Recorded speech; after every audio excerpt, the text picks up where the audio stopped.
Malheureusement, ça le grand problème. À l'oreille, ce qu'il veut entendre. Mais bien sûr. C'est pourquoi le plus souvent, les chefs on assiste à ce qu'on appelle même mais Dieu média, c'est pas pour cela, c'est pour dire les choses telles que ça doit être, bien évidemment, telles que ça doit fonctionner. Et on restera comme Merci ça. Merci beaucoup pour votre biscuit d'hier. Permettez-moi de revenir sur le cas de la Géroute qui nous a menti parce que concernant le pont de Kiroti, les travaux ont démarré le 4 janvier dernier. La Géroute avait fait un communiqué pour dire dans 4 mois ça va terminer. Janvier 4, c'était le 4 janvier, le 3 janvier autant pour moi. Donc janvier, février, mars, avril, mai, dans les conditions normales, les travaux devraient prendre fin le 3 mai dernier. Nous sommes aujourd'hui le 31 mai. Ça veut dire que le 3 juin à venir, on va rentrer dans le 5e mois. Déjà, nous sommes dans le 5e mois. Donc, le 3 juin, ça sera 5 mois, jour pour jour. Jusqu'ici, les travaux n'ont pas terminé. On ne sait pas qu'est-ce qui bloque. En tout cas, pour le pont en question, c'est terminé. On dit que ce sont les travaux, je ne sais pas, ou encore les abords, donc au niveau de la route avant et après le pont de Kiroté. Mais en attendant, les citoyens de ce côté continuent à souffrir parce que les raccourcis, permettez-moi l'expression, comme on le dit souvent, qu'ils avaient créé pour permettre aux citoyens d'avoir accès tranquillement à Kiroti, dites-vous que là-bas, aujourd'hui, c'est devenu impraticable. Difficilement, on arrive à traverser, d'autant plus qu'il y a, je pense, un petit pont et puis avec de l'eau, des eaux de ruissellement. Donc la situation est tellement compliquée. On souhaiterait que la Géroute communique. Non, il n'y a aucune communication. Et même le communiqué qui avait été fondu pour nous parler du délai d'exécution de ces travaux, c'est parce que ça a été critiqué. Les médias traditionnels. Ça a été critiqué et ce qui avait amené à Jules donc à faire la communication. Peut-être qu'après ce biscuit-là, la communication dans cette émission, et la Géroute va revenir encore pour donner un autre communiqué pour nous dire exactement quand est-ce que les travaux vont terminer. Il faut quand même qu'on respecte les citoyens à un moment donné parce que ça pèse lourd et ça joue beaucoup sur les gens. Vous êtes obligé des fois d'aller jusqu'à Lambagny pour contourner, pour avoir accès, aller jusqu'au niveau de l'autre côté sur l'autoroute, là où on vend bien le bétail. Pour avoir accès, c'est tellement difficile que vraiment il faudrait que la société quand même communique sur la chose et nous dire exactement quand est-ce que les travaux vont terminer. Quand est-ce que les travaux vont terminer? Je l'ai dit tout à l'heure à l'entame de l'émission, débat d'orientation constitutionnelle. Les travaux se poursuivent au Palais du Peuple. Les acteurs sociopolitiques donc continuent de défiler devant les conseillers nationaux pour leurs différentes contributions.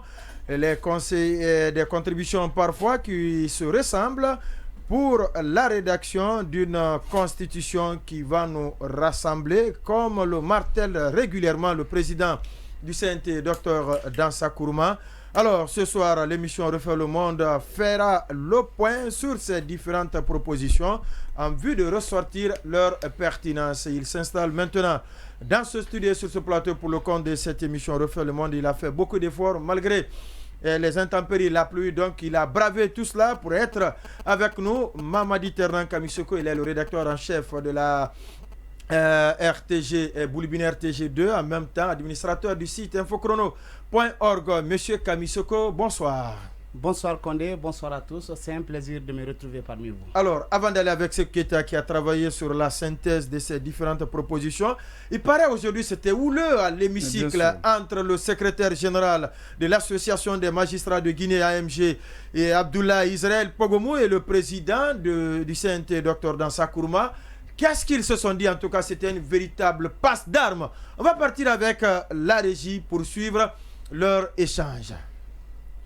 L'AMG dénonce l'attitude du garde des Sceaux qui est en train de mener sa propre transition dans cette transition avec pour corollaire la théâtralisation, la désacralisation, la banalisation et l'infantilisation de la justice à travers des actes qui sont contraires à l'esprit du discours de prise du pouvoir par le CNRD. Face à un garde des Sceaux, ministre de la Justice et des Droits de l'Homme, auteur de la violation récurrente de certaines lois de la République et peu porté sur les questions des droits de l'homme, l'AMG a le devoir d'alerter l'opinion nationale sur les menaces réelles aux conséquences dangereuses qui planent sur l'indépendance de la justice guinéenne. Ici, ce n'était pas le lieu de ce débat. Je trouve les propos inappropriés. L'espace, le cadre n'était pas opportun. L'importance de cette tribune et le respect qu'on accorde à ces débats et à ces délibérations ne m'ont pas permis d'aller contre certaines règles. Sinon, la deuxième partie de votre intervention n'était pas dans le cadre du sujet. S'il y a des propos, c'est un débat transmis en direct, qui sont allés à l'encontre de ce principe, et les personnes qui ont été touchées, nous nous excusons. Ce n'est pas du tout la volonté de cette plénière pour s'attaquer à des membres du gouvernement. Quand nous voulons apprécier la gestion des membres du gouvernement, nous les invitons ici dans cette salle, nous les posons des questions et nous faisons des commentaires. Vous écoutez On refait le monde, votre rendez-vous quotidien de décryptage de l'information sur Joma Media, et vous faites bien. À l'instant, Abdoulaye Israël Kougoumou et Dr Dansa Kourma, respectivement, président de l'association des magistrats et secrétaire général de l'association des magistrats de Guinée et président du Conseil national de transition. Oui, il n'y a rien de grave dans ce qu'il a dit, hein, si je comprends bien. Israël Kougoumou, il a parlé au nom de l'association des magistrats. De Guinée. Alors, il y a applaudi oui, mais bien sûr, ça veut dire que, est-ce qu'on se pose la question à partir de là, est-ce que le président de CNT, il est en phase avec certains conseillers? Parce que quand il a fini... nécessaire, hein? Oui, c'est pas obligatoire, mais pendant qu'il lui dit que c'était pas un moment approprié pour s'attaquer à un certain membre du gouvernement, et les autres conseillers applaudissent, ça veut dire que quelque part ils seront du côté de Pogomou. Maintenant, parlant du ministre, il n'a fait qu'étaler les mots aujourd'hui qui gangrènent notre appareil judiciaire, on le sait. Il y a autant de problèmes au sein de la justice. Aujourd'hui, qu'on le veuille ou non, le ministre garde des Sceaux, comme il a dit, il en est un des problèmes. Et donc, s'il vient devant les conseils nationaux pour exposer et démontrer, justifier, dans le cadre, n'est-ce pas, des propositions, comme ça a été demandé, moi, je ne trouve pas de mal en soi. Parce qu'il est question de diagnostic aujourd'hui. Vous voulez faire des propositions pour ce qui est de la nouvelle constitution. Toutes les entités viennent pour faire des propositions. Et vous faites des propositions par rapport à quelque chose. Maintenant, en ce qui le concerne, les magistrats, pour ce qui est de la bonne marche de notre justice, il faut faire des propositions. Et pour faire des propositions, justement, il faut parler, faire un diagnostic d'abord. Il faut dire qu'est-ce qui va et qu'est-ce qui ne va pas.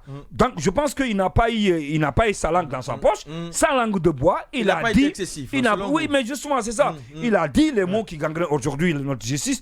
Et je pense que quand on doit égrener les mots qui gangrènent la justice guinéenne, le ministre de la Justice, il en est pour quelque chose. Il va partir parce que c'est lui le premier responsable. On ne peut pas parler aujourd'hui de la justice guinéenne sans pour autant parler de Charles qui en est le premier responsable en tant que ministre de garde des Sceaux. Donc si Pogomou vient pour dire que nous voulons que ça soit ceci, nous voulons que ça soit comme ça, je pense que c'est tout à fait normal. Et on comprend aussi la position de Dansa, bien que je ne la partage pas avec lui. Parce qu'il faut qu'on évite ça. Parce qu'on s'est attaqué à un membre du gouvernement, même si c'était le cas, pour que vous preniez position pour dire non, on ne doit pas venir ici pour s'attaquer à un membre du gouvernement et aller jusqu'à présenter des excuses. Moi, je suis d'accord pour cette solidarité, mais je pense qu'en tant que président du Conseil national de la transition, qui fait office donc de la législature de notre pays, il devrait en tout cas prendre une autre position et dire exactement les choses telles qu'elles sont. Je pense qu'il n'y a rien de mal dans ce que Pogomou a dit. Amadou Traoré, est-ce que comme Dansa Kourma l'a dit, le président du CNT, c'était l'endroit le mieux indiqué pour Israël de faire état de sa colère contre l'actuel garde des Sceaux, quand on sait quand même que les deux développent un rapport très difficile? Oui, l'endroit le mieux approprié, je ne sais pas, mais c'est pas le contexte en tout cas approprié. On pourrait, l'endroit, c'est le Parlement. Il y a certains contextes qui pourraient se prêter à ce jeu-là, mais il faut dire que moi je suis assez d'accord effectivement avec le président Dansa Kourma. Je trouve que ce n'était pas le lieu, le moment en tout cas où on est autour du débat d'orientation constitutionnelle. Je ne sais pas quel est le lien entre les propositions donc que les magistrats représentés par l'association des magistrats peuvent donner et la critique acerbe sur la personne du ministre de la Justice. Encore, j'aurais compris si c'était dépersonnalisé, si on parlait du rôle du ministère de la du ministre de la Justice tel qu'il est. Quand même, hein. Oui, non, il a parlé du rôle du ministre de la Justice. Il a parlé de théâtralisation. Je crois même qu'il l'a cité, le ministre de la Justice. Là, donc il a personnalisé. Là, c'est vraiment quand il parle de théâtralisation, etc. Là, il parle vraiment du ministre Charles White. Moi, j'aurais aimé, en tout cas, sur l'extrait qu'on vient d'entendre. On ne peut pas dissocier aujourd'hui la justice à Charles White. Non, mais on peut dissocier. On ne peut pas les dissocier. Mais on peut dissocier la personne de Charles White et le ministre de la Justice. On peut, moi, le premier, par exemple, je vous donne un exemple. Je suis contre le fait que le ministre de la Justice puisse donner des injonctions de poursuite, au fait, puisse donner des injonctions de poursuite. Bon, bien sûr, ça, c'est le code de procédure pénale, d'ailleurs, qui le traite, et ce n'est non la Constitution, mais ça aussi, ça pose la question, effectivement, du mélange des genres aussi qu'on est en train de faire dans les propositions. Je vois beaucoup de propositions qui relèvent normalement de la loi. Maintenant, effectivement, vous l'avez rappelé, on sait tous quel est qu'il y a un contentieux personnel aussi entre M. Pogbomo qui a été suspendu il y a quelques semaines par le ministre Charles White et plus largement même peut-être avec l'association, ou en tout cas le bureau de l'association des magistrats parce qu'il est présidé aussi par le juge Diawara qui lui aussi a eu des contentieux avec le ministre Charles White. Mais bon, peut-être ça va contribuer à animer le débat d'orientation constitutionnelle et ça répond aussi un peu parce que M. Makanera a rappelé hier à juste titre que le débat d'orientation constitutionnelle portait mal son nom parce que c'était plus des propositions que des contributions qu'un débat, même parce qu'il n'y avait pas de d'échange. Donc aujourd'hui, il y a un début d'échange puisque le président du conseil de sortir de son silence. Voilà, Baïla Amadou Traoré. Oui, allez-y, Mamadi Ternan Kamisoko. Oui, moi je pense que les circonstances plaident en faveur de Pogbomo et parce qu'aujourd'hui, lorsqu'on voit un peu tout ce qui se passe sur le terrain, on se dit que tout ce qu'il dit n'est pas faux. Il y a quand même des vérités dedans où il y a des faits qui plaident en sa faveur. Et lorsqu'on prend d'abord le cas du fonctionnement aujourd'hui de l'appareil judiciaire, il y a quelques inquiétudes les travaux du procès du 28 septembre et qui réclament une aide juridictionnelle jusqu'à présent qui n'est pas là avec le ministre de la Justice qui bien dit que avant cela, les mêmes avocats, la déclaration du barreau, quand Foniki Manga, Biloba et Ibrahim Diallo ont été libérés sans passer par la procédure normale. Exactement, donc tout cela est inquiétant. Ça, beaucoup de défenseurs de l'appareil judiciaire avaient interpellé à l'époque. Mais ce qu'il ne faut pas oublier, c'est pourquoi je disais tout à l'heure que les circonstances plaident en faveur de Pogbomo, parce que il l'a rappelé, Pogbomo il parle au nom de l'association des magistrats de Guinée. Et tout le monde sait aujourd'hui que ce bureau des magistrats n'est pas en phase avec le ministre de la Justice. Et cela est dû un peu il est issu d'ailleurs. Dont il est issu, cela est dû parce qu'il ne faut pas l'oublier, lorsque Charles White était procureur, et son bras de fer, procureur général, le bras de fer qu'il avait opposé à l'époque à Bala Samoura, je crois, et les magistrats s'étaient dressés derrière lui.